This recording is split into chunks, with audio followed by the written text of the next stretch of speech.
Можеме? Добро, најнапред би сакал да кажам дека знаеме дека Скопје е гужва и се чека многу и кога не е блокирано и кога е се нормално, но ова се воредни околности и затоа сакаме да упатиме порака на разбирање со нашите граѓани, бидејќи мораме да го дигнеме гласот затоа што она што се случува со Република Македонија ги поминува сите граници на нормалноста. Државата мора да биде држава која што ќе има заштитен идентитет, држава која што ќе биде просперитетна, а тоа зависи пред се од владата која што моментално ја води целата политика, односно алудирам на преговорите со Република Бугарија. Овој спор кој што го имаме ние со Република Бугарија е меѓудржавен спор и никогаш нема да дозволиме да биде спор помеѓу бугарската држава и владата на Зоран Заев. Тоа у старт знаеме дека е погубно за Република Македонија.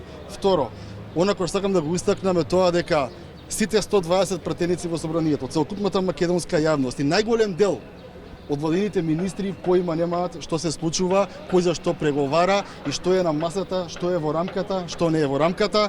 И трето, никој не гласал за избори, на избори и никој не го овластил господинот Владо Бушковски да преговара во името на целиот македонски народ, односно кога мислам на македонски народ, мислам на македонска нација, бидејќи сите оние албанци, турци, власи и роми кои што живеат во Република Македонија, ако било кој ги праша, ќе знаат дека македонините сограѓани македонци не се дрво без корен и не се паричка за подкусурување во балканските византијски игри.